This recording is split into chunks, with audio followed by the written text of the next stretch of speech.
हर हर महादेव। दोस्तों, क्या आपने कभी सोचा है कि धरती पर ऐसे मंदिर भी हैं जिनके बारे में जितना हम जानते हैं उससे कहीं ज्यादा रहस्य छिपे हुए हैं। आज हम बात करने जा रहे हैं ऐसी एक मंदिर के बारे में। कहा जाता है कि इस मंदिर का शिवलिंग पारस पत्थर के समान गुणों वाला है। जी हाँ दोस्तों, आपने बिल्कुल सही सुना। लोक कथाओं के अनुसार यह लोहे के सोने में परिवर्तित करने की क्षमता रखता है और ऐसा भी माना जाता है कि इस मंदिर के दर्शन मात्र से ही व्यक्ति पशु योनि के बंधन से मुक्त हो जाता है। हम बात कर रहे हैं नेपाल के काठमांडू में स्थित पशुपतिनाथ मंदिर की। पशुपतिनाथ मंदिर सिर्फ एक मंदिर नहीं है, बल्कि यह हिंदू धर्म का एक महत्वपूर्ण तीर्थ स्थल है। भगवान शिव को समर्पित यह मंदिर सदियों से भक्तों के लिए आस्था का केंद्र रहा है। लेकिन क्या आप जानते हैं कि इस मंदिर में जुड़े कई रहस्य अभी भी अनसुलझे हैं? अगर आप पशुपतिनाथ मंदिर के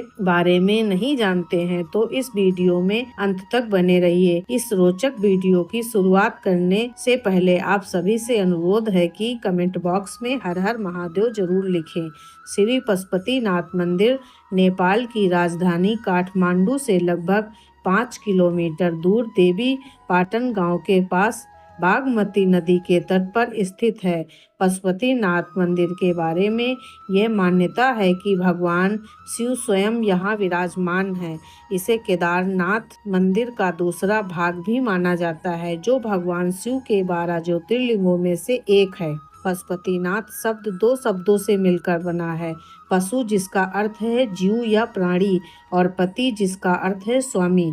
इस प्रकार पशुपतिनाथ का अर्थ हुआ सभी जीवों के स्वामी यानी भगवान शिव।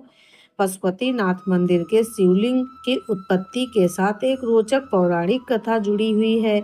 इस कथा के अनुसार महाभारत के युद्ध में पांडवों ने अपने ही स्वजनों को मार डाला था, जिसे गोत्र वध कहा जाता है। इस दुखद घटना के कारण पांडव बहुत दुखी थे, इसीलिए गोत्र वध के पाप से मुक्ति पाने की आशा से पांडव भगवान शिव की खोज में निकल पड़े। भगवान शिव पांडव के किए हुए गंभीर अपराध को इतनी आसानी से माफ नहीं करना चाहते थे, इसीलिए उन्होंने पांडवों को अपने पास आता देख एक बैल का रूप धारण कर लिया और वहां से जाने लगे। मगर पांडवों ने शिव जी को बैल के रूप में पहचान लिया और उनका पीछा करना शुरू कर दिया। भाग दौड़ के दौरान शिव जी जमीन में समा गए और फिर जब वे प्रकट हुए तो उनके अंग प्रत्यंग अलग अलग दिशाओं में बिखर गए, लेकिन जमीन में पूरी तरह समान से पहले भीम ने बैल बने भगवान शिव जी की पूंछ पकड़ ली। जिस स्थान पर भीम ने बैल की पूंछ पकड़ी थी वहाँ बैल का कुबड़ शिवलिंग के रूप में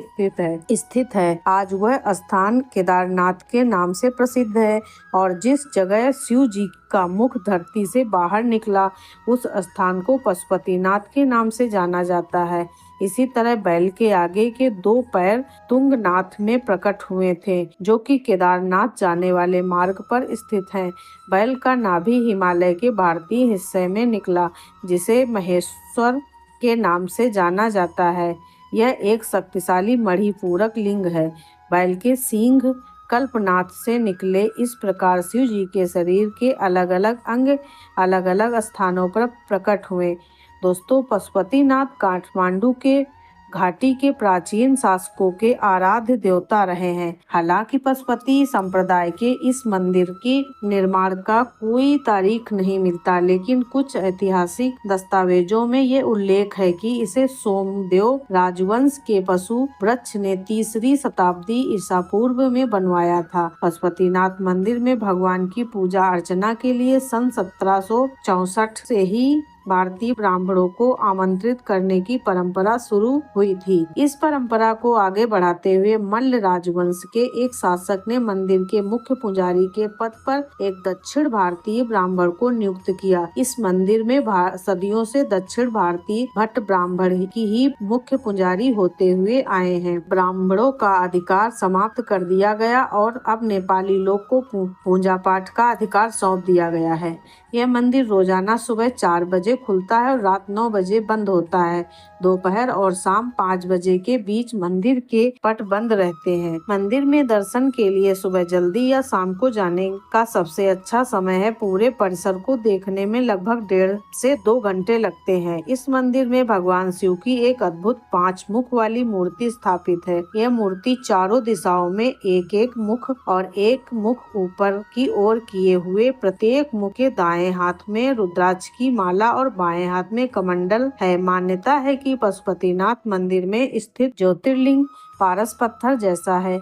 ऐसा माना जाता है कि इस मूर्ति के 5 मुख अलग अलग दिशाओं में गुणों का प्रतिनिधित्व करते हैं। भगवान शिव के 5 मुख से पूर्व दिशा की ओर वाला मुख तत्पुरुष, पश्चिम दिशा की ओर वाला मुख ज्योति, उत्तर दिशा की ओर वाला मुख वामदेव या अर्धनारीश्वर, दक्षिण दिशा की ओर वाला मुख अघोरा और ऊपर की ओर मुख वाला ईशान कहलाता है। शिवलिंग तक पहुंचने के लिए मंदिर में 4 चांदी के दरवाजे बने हुए हैं।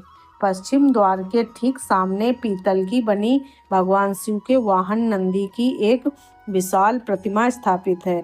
साथ ही इस परिसर में भगवान विष्णु और भगवान शिव को समर्पित की गई है।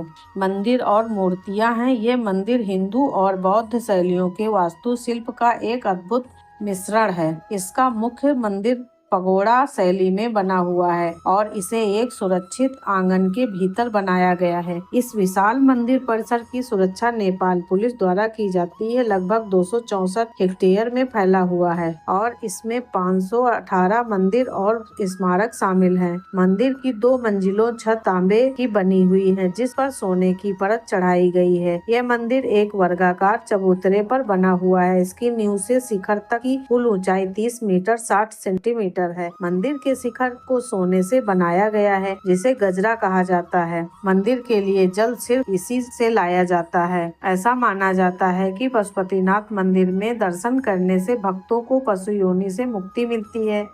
दोस्तों, यदि आपने पशुपतिनाथ मंदिर के दर्शन किए हैं तो कृपया आप अपने अनुभवों को हमारे साथ साझा करें। वीडियो को लाइक कमेंट जरूर करें। पशुपतिनाथ की जय हो। हर हर महादेव की जय।